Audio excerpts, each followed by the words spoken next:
2020년도 호서대학교 부동산과 생활경제 제10주차 수업을 시작하겠습니다. 안녕하세요, 여러분. 지난 한 주 건강하게 잘 지내셨죠? 여전히 코로나19가 우리의 일상을 위협하고 있어서 이번 주에도 여러분과 영상 수업으로 만나게 되었습니다. 오늘 첫 화면은 어디인지 혹시 아시는 분 계실까요? 네, 여기는 강원도 정선에 있는 동강자연휴양림 캠핑장에서 찍은 새벽 운무입니다. 저의 취미생활 중에 하나가 캠핑인데요. 몇 년 전에 캠핑 갔을 때 새벽에 찍은 사진입니다. 코로나19가 안정되면 여러분도 가벼운 마음으로 캠핑 한번 떠나보면 어떨까요? 자, 그럼 이번 주 수업을 시작하겠습니다. 자, 우리가 지난 시간에 부동산 가격 공시 제도에 대해서 배웠습니다. 기억나시죠? 자, 우리 부동산 가격 공시에 관한 법률에 따라서 우리나라에 있는 모든 부동산에 대해서는 매년 가격을 공시해서 거기에 부합하는 세금을 부과하도록 되어 있습니다. 자, 여기서 부동산은 토지와 건축물로 나뉘죠. 자, 그런데 건축물을 주택과 비주거용 부동산으로 나뉘고 있습니다. 자, 주택은 그리고 다시 단독주택과 공동주택으로 나누게 되겠죠. 자, 그래서 거래가 많지 않은 토지와 주택, 그 중에서 단독주택의 경우에는 먼저 가격 산정의 정확도를 높이기 위해서 그 지역의 대표성이 있는 부동산을 먼저 표준 부동산을 선정한다라고 했어요. 그게 토지에는 표준지가 되고 주택에서는 표준 단독주택이 되겠죠. 그래서 먼저 표준지 공시지가와 표준 단독주택 공시가격을 산정을 하고 이를 바탕으로 개별 공시지가와 개별 단독주택 공시가격을 산정하도록 되어 있다라고 말씀드렸습니다. 그래서 표준지 공시지가와 표준 단독주택 공시가격의 공시책임은 국토교통부 장관이 지고 개별 공시지가와 개별 단독주택 공시가격의 책임은 시, 군, 구청장이 지도록 되어 있습니다. 자, 그리고 주택 중에 아파트와 같은 공동주택의 경우에는 거래가 활발하고 또 비교하기가 좋죠. 그래서 이것은 표준 부동산이 없이 바로 한국감정원에서 공동주택 공시가격을 산정해서 발표한다라고 말씀드렸습니다. 자, 이렇게 토지와 주택에 대한 가격은 우리가 어디서 확인한다라고 했어요? 네, 부동산 공시가격 알림이 realtyprice.kr이라는 이 사이트에서 매년 공시가격을 확인할 수 있다라고 말씀드렸고 여러분들한테 숙제도 한번 내드렸어요. 자, 그런데 이 외에 주택 외 건축물, 비주거용 부동산이라고 하는 건축물은 원래는 부동산 가격 공시에 관한 법률에서 비주거용 부동산에 대해서도 매년 가격을 공시하게 되어 있는데 그동안 시범사업만 실시하고 아직까지 이 제도를 본격적으로 시행하고 있지 않다. 그래서 행안부에서 시가표준액이라는 것을 산정해서 과세를 하고 있다라고 말씀드렸습니다. 자, 그래서 이 시가표준액은 어디서 확인한다? 예, 그 비주거용 부동산이 어디에 위치하냐에 따라서 확인하는 사이트가 다르다고 했어요.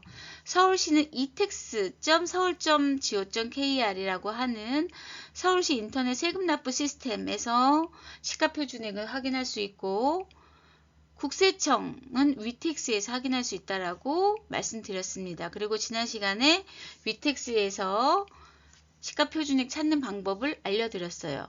그랬더니 일부 학생들이 교수님 저희는 서울시에 집이 있는데 또는 집이 아니라 건축물이 있는데 인터넷 세금 납부 시스템 너무 복잡해서 못 찾겠습니다 라고 일부 학생들이 쪽지를 줬어요. 자, 그래서 서울시 인터넷 세금 납부 시스템에서는 시가표준액을 어떻게 찾는지 잠깐 보여드리고 이번 주 수업을 시작하도록 하겠습니다. 자, 서울시 이텍스로 한번 접속을 해 보겠습니다. 주소는 itex.seoul.go.kr 이렇게 접속을 하고 들어가시면 서울시 인터넷 세금 납부 시스템이 뜹니다. 자, 여기 접속하셔서 가운데 있는 메뉴 중에 이텍스 이용 안내라는 요 메뉴가 하나 보이거든요. 여기에서 조회 발급이라는 메뉴를 클릭해 보겠습니다. 자, 그리고 여기에 메뉴 중에서 자, 오른쪽 상단 중간 정도에 주택 외 건물 시가 표준액. 왜냐하면 저희가 상가나 뭐 이런 것들을 가격을 확인하기 위한 거니까 주택 외 건물 시가 표준액 조회라고 이렇게 확인을 하시면 네, 우리가 시가 표준액, 건물의 시가 표준액을 확인하실 수 있습니다. 그래서 먼저 기준 연도를 누르시고 2020년도 자, 제가 송파구 문정동 하나 눌러보도록 하겠습니다. 자, 문정동 일반 번지에 632번지 네, 눌러보겠습니다. A동을 한번 가볼까요? 검색된 데이터가 없다고 하네요. 그럼 A동을 빼고 그냥 한번 눌러보도록 하겠습니다. 네, 이렇게 예, 주소를 확인하고 들어가면 여기에 2020년도에 건물 시가 표준액이 나오게 됩니다. 자, 한번 눌러볼게요. 예를 들어서 A동 210호를 한번 눌러보면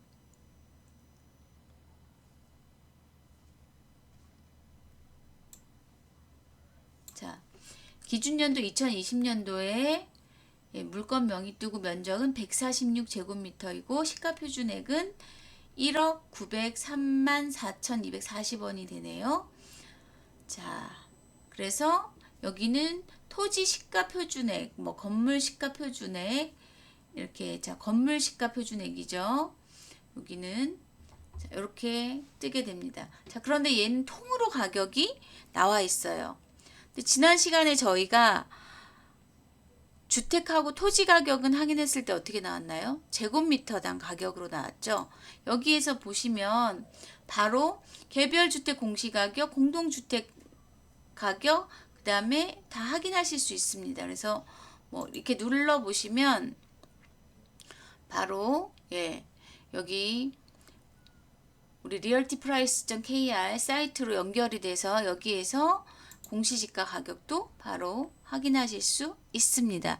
이렇게 저희가 지난 시간에 부동산 공시가격 제도와 가격 확인하는 것까지 배웠습니다. 다 이해하셨죠?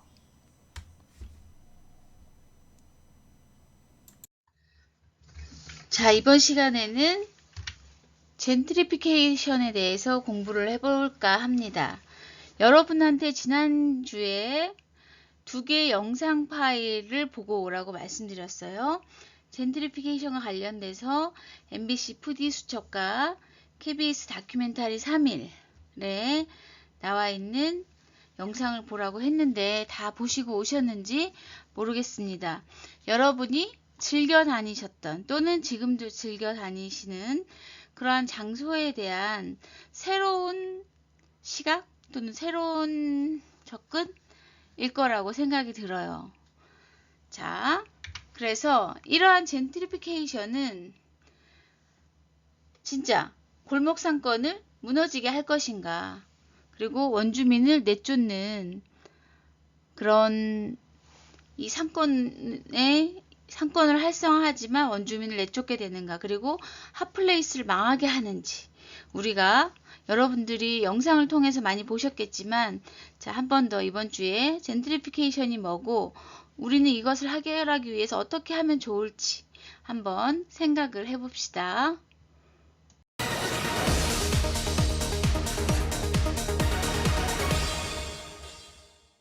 인사는 좀 요새 어떠세요? 안 돼. 솜사탕 올려주는 예전부터 있던 곳이 있는데 갑자기 없어졌더라고요. 왜? 좀 특색이 없어진 것 같아요. 다른 동네처럼 그냥. 길 위에 답이 있다. 로드맨입니다. 유명해지는 게 무섭다는 가게들이 늘고 있습니다. 애써 상권을 띄워놓으면 임대료가 크게 올라서 결국 쫓겨나기 때문인데요. 그들이 쫓겨난 자리는 어떻게 됐을까요? 그들은 계속 쫓겨나야만 할까요? 여기도 잘 되는 집이었는데 나갔네. 그냥 동네로 옮기셔야죠. 방법이 없습니다. 이곳은 을지로 3가의 인쇄 골목입니다. 근데 이곳 어딘가에 카페들이 생겨나고 있다고 하는데요. 하정우 씨, 여기 카페가 어디로 가야 돼요? 저기. 네네. 네네네. 여기 밑에 커피라고 좀 쓰여진 글자가 보이거든요. 지금 굉장히 계단이 좁아지고 있는데요. 지금 카페가 있을 것 같진 않은데 4층까지 올라가는 데는 지금 인쇄 사무실 말고는 카페 표시도 지금 손바닥보다 작게 붙어 있는데요. 한번 들어가 보겠습니다. 아유. 위로 올라온 이유는 임대료 때문에 올라온 것 같고요. 사진 촬영 금지 이름 붙어 있길래 제가 여기가 그렇게 격리단처럼 막 떴으면 좋겠다 그런 건 없는 것 같아요. 그러면 너무 안 좋아질 것 같아서 상황이. 그러면은 적당히 떠야 되는 거네요. 그냥 이대로 유지했으면 좋겠어요. 간판을 드러내지 않은 근처 또 다른 카페에 가봤습니다. 갬성을 찾아서 이제 왔죠. 바꿔 말하면 좀 갬성 대비. 익선동에 가게 하다가 지금 이쪽 온 건데. 그래서 익선동도 사실은 핫하잖아요. 그렇죠. 익선동 이미 너무 짧은 시간에 너무 번화해져서 어느 나라나 마찬가지인데 그러니까 한국의 문제는 모든 게 너무 빠르다는 거. 이들뿐이 아닙니다. 노골적으로 유명해지길 거부하는 이른바 혐핫 현상도 늘고 있습니다. 이렇다 보니 골목 상권의 수명은 계속 짧아지고 있습니다. 이곳은 이른바 핫한 골목 상권의 대명사인 경리단길입니다. 망리단길, 송리단길 이런 식으로 뜨는 골목들마다 이곳의 이름을 갖다 붙일 정도로 인기가 좋았는데요. 6, 7년이 지난 지금 어떻게 됐는지 한번 살펴보겠습니다. 자, 입구 쪽에 상가인데요. 이렇게 텅 비어있고 임대라는 글자가 붙어 있고요. 바로 옆 가게도 사정이 비슷합니다. 저쪽에 네네. 월세가 700이었나 봐요. 오픈 딱 하면서 굉장히 핫해서 막 진짜 골목이 터져 나갈 정도로 2년 만에 더블을 더 올렸죠. 그러다가 지금 작년에 150 정도 빼줬죠. 임대료가 계속 오르면 상인들이 버텨낼 수가 없잖아요. 이곳에서 오랫동안 음식점을 운영해온 방송인 홍석천 씨도 SNS에 경리단길이 위기라며 호소하기도 했는데요. 한번 직접 이야기를 나눠보도록 하겠습니다. 안녕하세요. 네, 안녕하세요. 경리단길이라는 어떤 상징성이 있거든요. 젊은 아티스트들이 정말 꿈을 안고 여기서 굉장히 많은 작업을 펼쳤고 네. 그걸 보통 사람들이 굉장히 많이 즐겼던 곳이거든요. 그 아티스트들이 다 쫓겨난 거예요. 여기도 잘 되는 집이었는데 나갔네. 이제는 좀 까놓고 다 같이 얘기를 하고 어떻게 하면 다 같이 잘 될 수 있을까? 서로 살아야 되니까. 서로 살아야 되니까. 젠트리피케이션 얼마나 확산됐나? 상권이 번성하면 임대료가 올라서 원주민이 쫓겨나는 현상을 젠트리피케이션이라고 하죠. 방금 보셨던 경리단길이 대표적인데요. 지난 4년간 40%나 임대료가 올랐습니다. 서울의 새로운 상권인 서촌과 연남동 등도 마찬가지인데요. 이런 현상이 일어난 골목 상권이 전국에 100곳가량 있는 것으로 집계됐습니다. 처음엔 개성 있는 가게들이 들어서면서 사람들이 몰렸다가 결국 높아진 임대료를 감당할 수 있는 대기업이나 프랜차이즈 가게들만 남게 되는 겁니다. 네, 제가 그 현장에 왔습니다. 이곳은 서울 강남의 대표적인 골목 상권인 가로수길인데요. 마치 백화점이나 어디 아울렛에 온 것 같이 가장 큰 도로 1층 가게들을 전부 세어보니 86곳 중 77%가량이 대기업 또는 프랜차이즈 가게였습니다. 제가 자주 가던 데도 막 갑자기 문 닫고 원래 좀 예술적이고 그랬는데 이제는 그냥 평범하지 않나. 손님들도 오면은 거의 옛날이 좋았다 하시는 분들이 거의 많아요. 옛날에 어땠길래 옛날에 좋았다고 그냥 이런 큰 건물들이 거의 다 없고. 이런 현상이 반복되면서 주민과 지자체들도 대응에 나섰습니다. 비싼 임대료를 내느니 그 돈을 모아서 차라리 건물을 사겠다고 선언한 주민들을 만나봤습니다.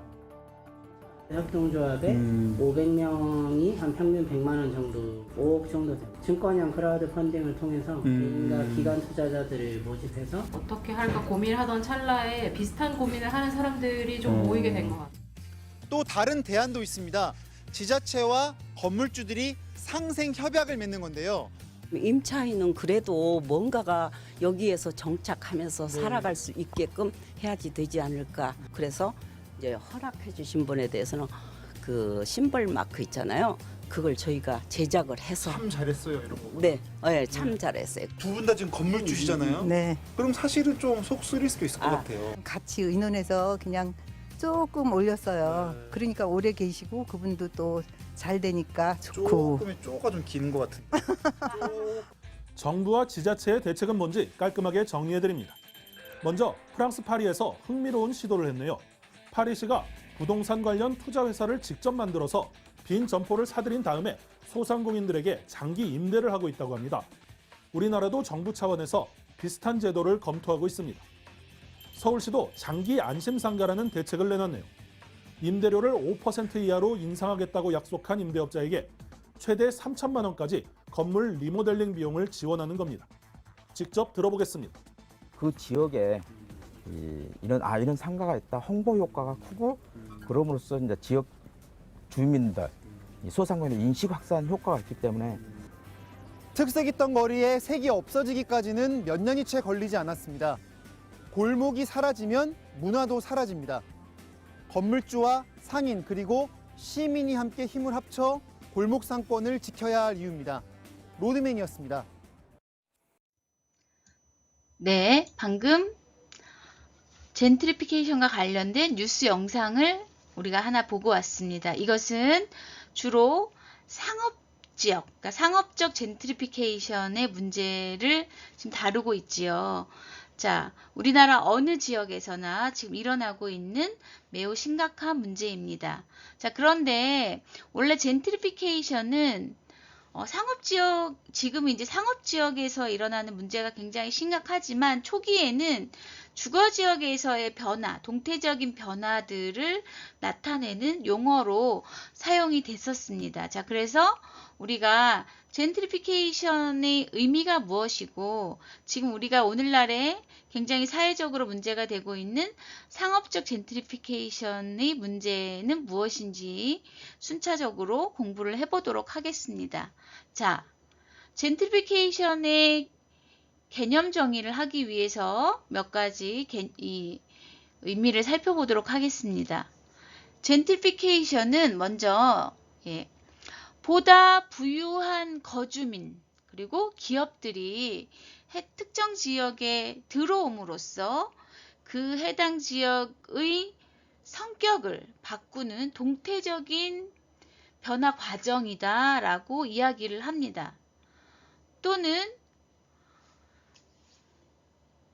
노동자 계급이 살고 있던 지역을 신중산층이 대체를 함으로써 이동을 함으로써 주택 재고의 주택의 물리적인 환경이 개선되거나 주택의 점유 형태가 임대에서 소유로 변하고 주택 가격이 상승하는 이러한 복잡한 변화 과정을 우리가 젠트리피케이션이라고 이야기를 합니다. 또 한국에서 우리가 이제 한국에서 정의하고 있는 젠트리피케이션의 개념 정의를 찾아보니까 이렇게 쓰여 있네요. 낙후된 구도심 지역이 활성화되어 중산층 이상의 계층이 유입됨으로써 기존의 저소득층 원주민을 대체하는 현상이다 라고 이렇게 얘기를 하고 있습니다. 주로 이 젠트리피케이션의 출발이 주거지의 변화를 가지고 이야기를 했었습니다. 그것은 이 젠트리피케이션의 용어가 어디에서 나왔는지를 이해하시면 조금 더 쉬울 거라고 생각됩니다. 원래 이 젠트리라는 용어는 영국에서 신사 계급을 뜻한다라고 합니다. 프랑스에서 기원했다라고도 하는데요. 신사 계급을 뜻하는 용어인데 1964년에 영국의 사회학자 루스 글래스가 런던 서부에 위치한 첼시와 햄프스테드라는 지역이 있었는데 그 지역에 하층 계급이 주로 살던 주거 지역이었는데 그 지역에 중산층 이상의 이제 계층이 주거 지역으로 침투를 하게 되면서 시간이 지남으로써 점차 해당 지역이 고급 지역으로 이제 바뀌게 되고 그럼으로써 주거 비용이 점점점 이제 올라가니까 집값이 상승하다 보니까 원래 살고 있던 그 하층 계급들이 임대료 부담 때문에 그 지역에 살지 못하고 외곽 지역으로 쫓겨나게 됨으로써 그 지역의 구성 자체가 바뀌게 되더라는 거죠.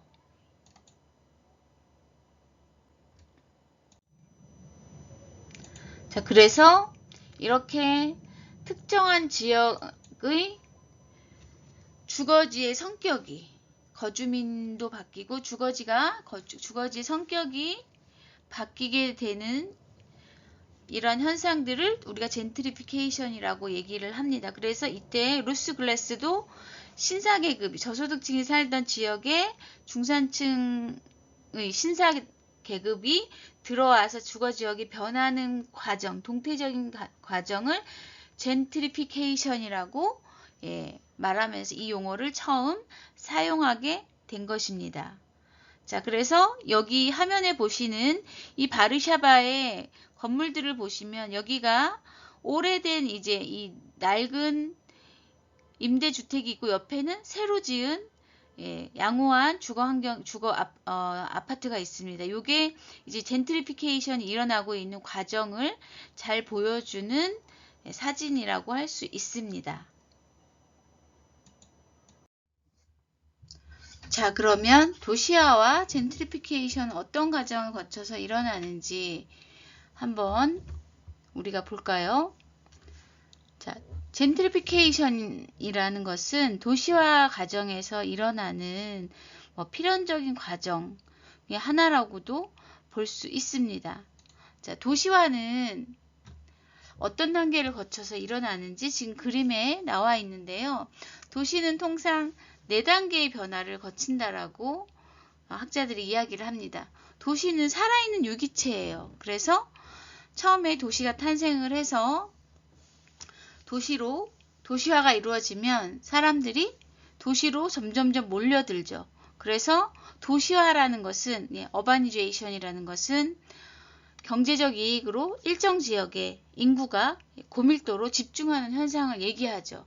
그래서 사람들이 너무 많이 모이게 되면 사람들이 살 집은 한정되어 있는데 주택이 부족하고 결국 주택이 부족하면 무허가로 사람들이 움막을 짓거나 과거에 또 슬럼을 형성해서 거기에 주택 문제, 위생 문제, 범죄 문제 이런 것들 다양한 도시 문제, 교통체증도 포함해서요. 이러한 다양한 도시 문제가 서서히 증가하게 되겠죠.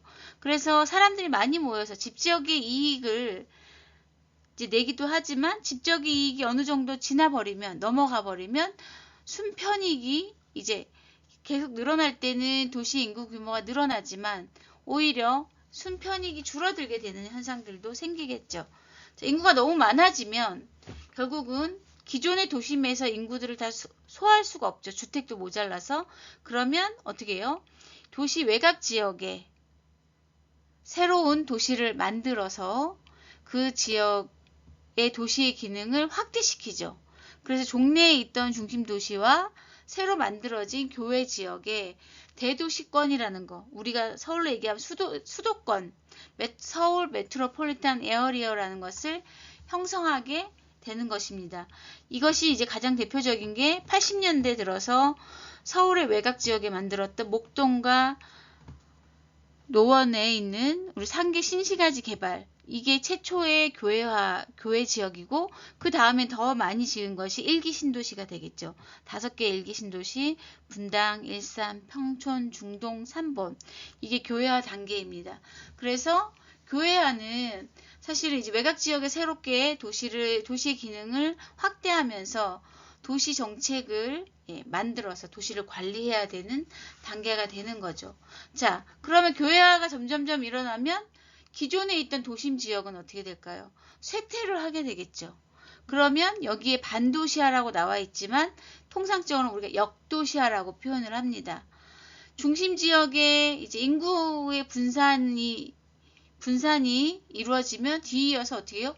고용도 빠져나가는 거죠. 고용이 분산화되면 이제 도시거리 인구가 감소를 하기 시작합니다. 그리고 높은 지가가 계속 중심 지역에 높다 보니까 비도시 지역으로 인구가 빠르게 유출이 되면서 도심은 텅 비어버리는 공동화 현상이 일어나겠죠. 그럼 기존에 남아있던 인구는 노령화되고 공공 편익시설은 유휴화되죠. 사람이 쓸 사람이 없어지니까. 그리고 사람들이 돈이 있는 사람들이 새로운 교외 지역으로 새로운 주거지를 개발한 교외 지역으로 빠져나가게 되면서 그 지역은 저소득층의 비율이 높아지면서 슬럼을 형성하는 것이 주로 도시화의 단계입니다. 그래서 우리가 미국의 도시들을 가보면 도심에 빈민들이 살고 있어요.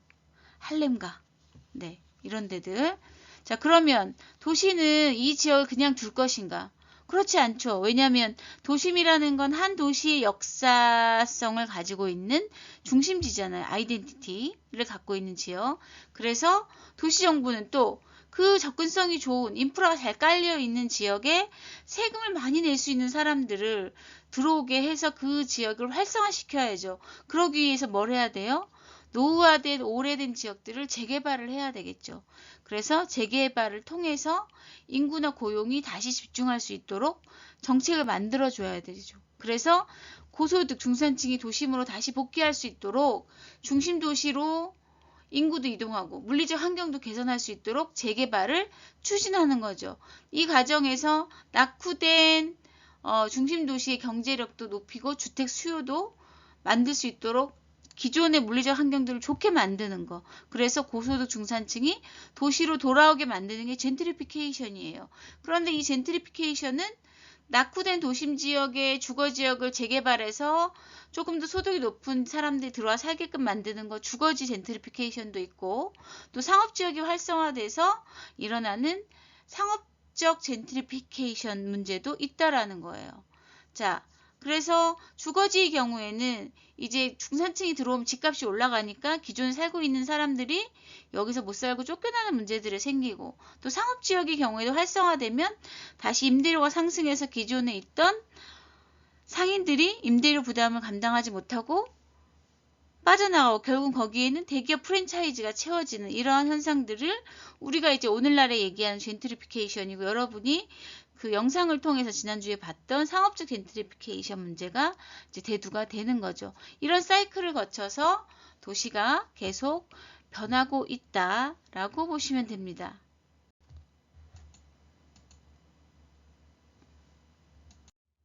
자, 이와 같은 젠트리피케이션은 동전의 양면과 같은 또는 칼날의 양면과 같은 거예요. 자, 그래서 긍정적인 효과도 있지만 또 이로 인해서 부정적인 효과가 나타나는 것도 사실입니다. 자, 지금 보시는 그림에서는 주거지 젠트리피케이션의 그림을 그려놨는데요. 이제 도시 외곽에 새로운 주거지를 개발하는 교외화 단계가 이루어지면 해당 지역에 이제 낙후 지역이 되죠. 그럼 이 지역에 예술인들이 들어와서 공방도 차리고, 그래서 여기가 문화 공간으로 새로 핫해지겠죠. 그러면 이 지역의 이런 문화들을 즐기기 위해서 사람들이 이제 외곽에서 새로운 재개발을 통해서 새로운 주거지가 개발되고 이런 문화를 즐길 수 있는 시설들이 들어오면 점점점 고소득층들이 들어오게 되겠죠. 그러면 지역의 가치는 상승하게 됩니다. 그러면 결국은 민간 자본이 더 들어와서 이 지역을 활성화시키겠죠. 그러면 지가가 상승하고 임대료가 올라가겠죠.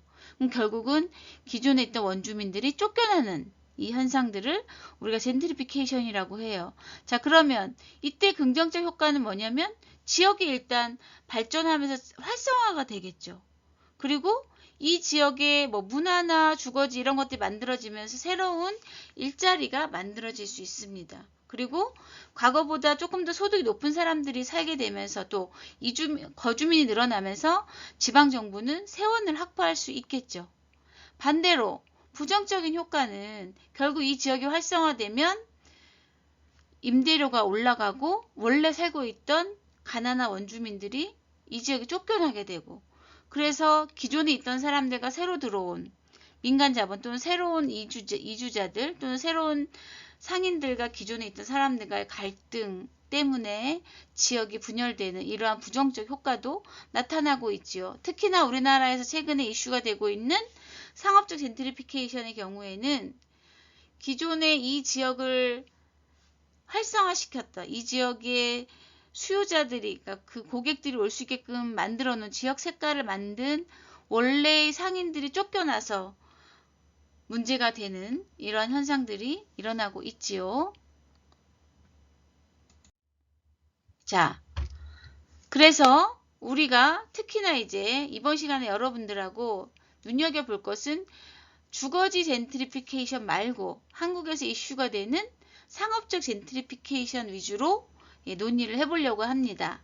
자, 주거지 재생 과정에서 나타난 젠트리피케이션의 문제가 자본과 결합된 문화와 자본의 결합에 대한 논의로 확장되는 과정이 저는 상업적 젠트리피케이션이라고 보고 있어요.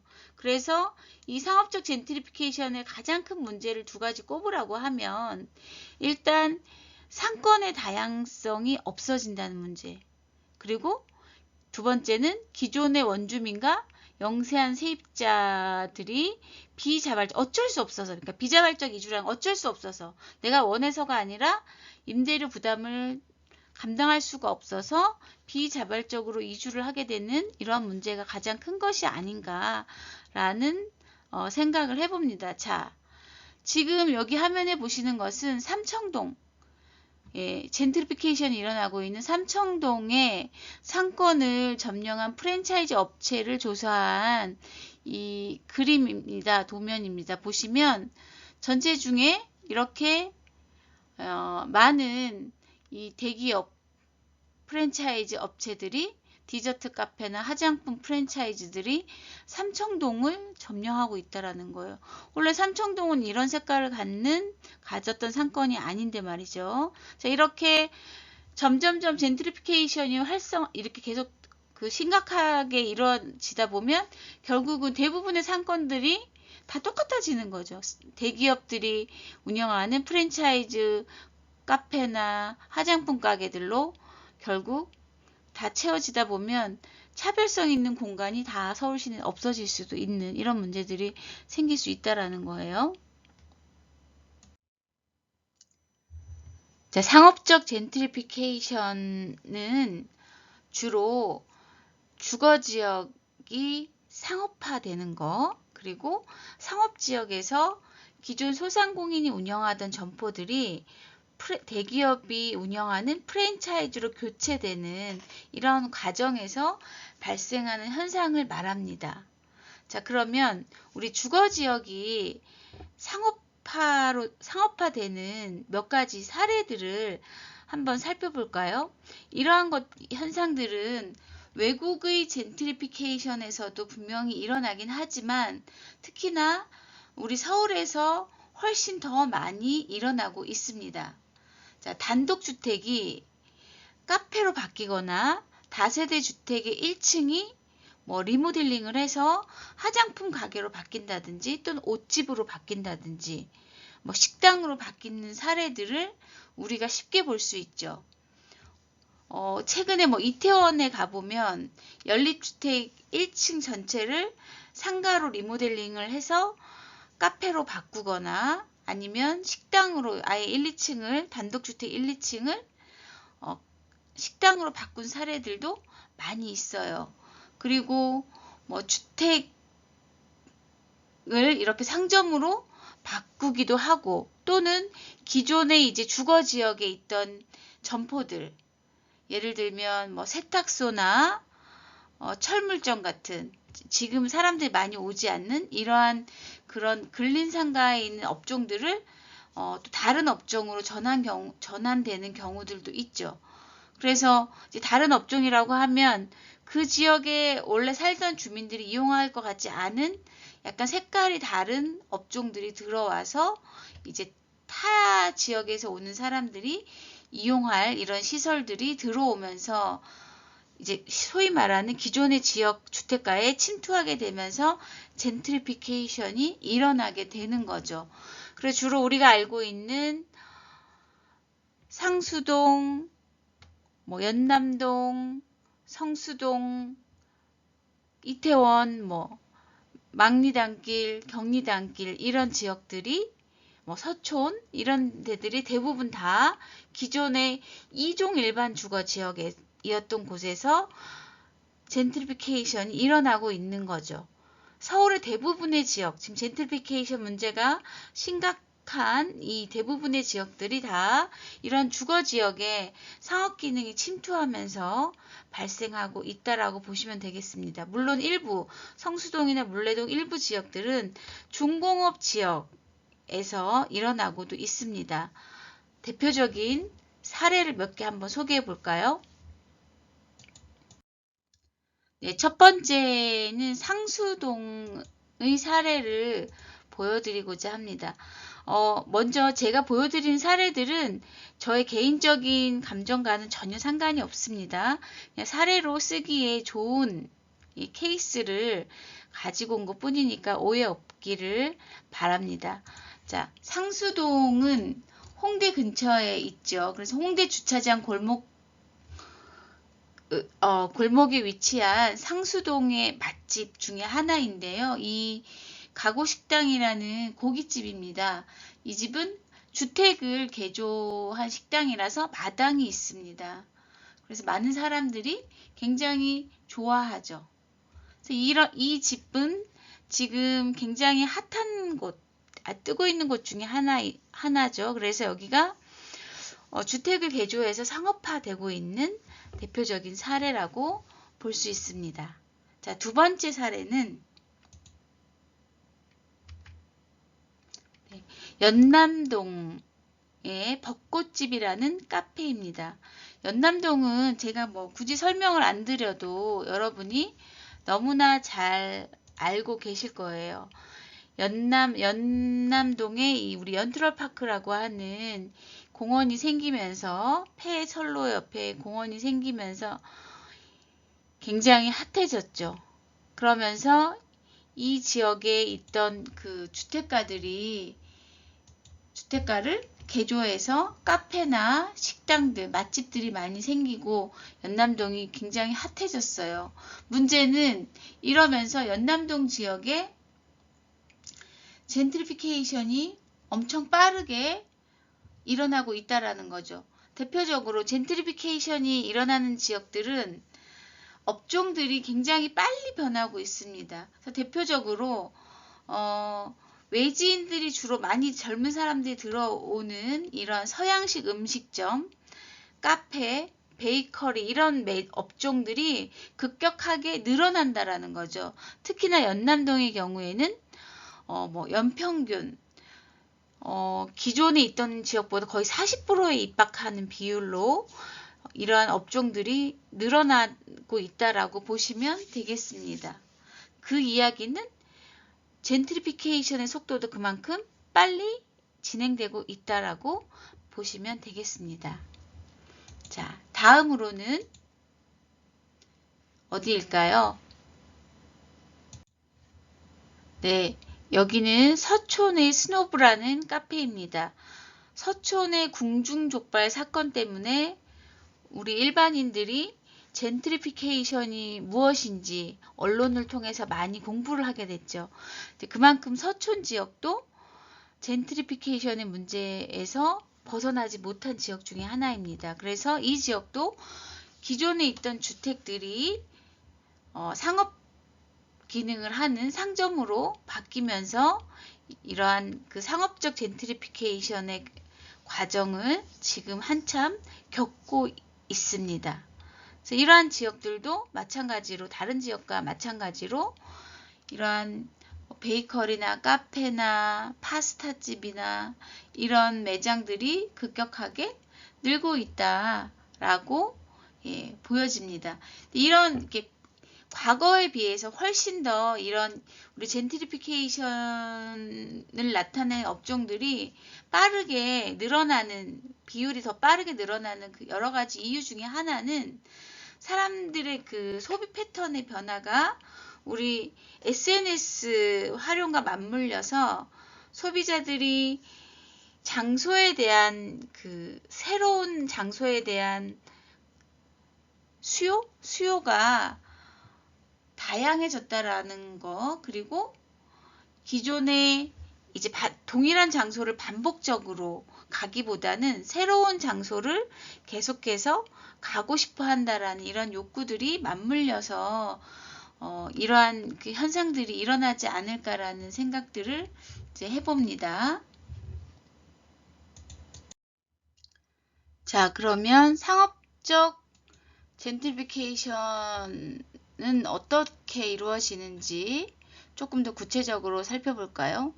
자, 첫 번째, 상업적 젠트리피케이션이 일어난 1단계는 상대적으로 낮은 임대료가 있는 지역을 이제 이러한 낮은 임대료를 부담하기 위해서 돈이 없는 문화예술가나 뭐 창의적 상점, 독립 상점들이 모여서 그 독특한 공간을 만들어냅니다. 그래서 그 지역만이 가질 수 있는 유니크한 문화와 상권이 형성이 되게 되고 이제 점차 인구가 유입되면서 공실률이 없어지겠죠.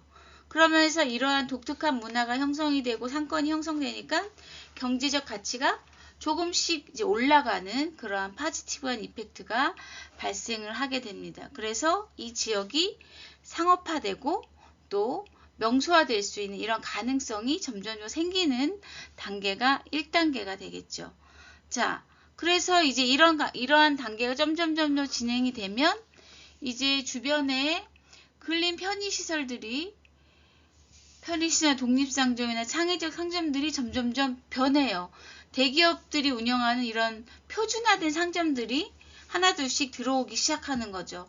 자, 그러면서 임대료가 점점 높아지고, 그래서 기존에 있던 주민들이 또는 임차인들이 이 높아진 임대료를 감당할 수 없어서 어쩔 수 없이 비자발적으로 이주하는 현상이 벌어지게 됩니다.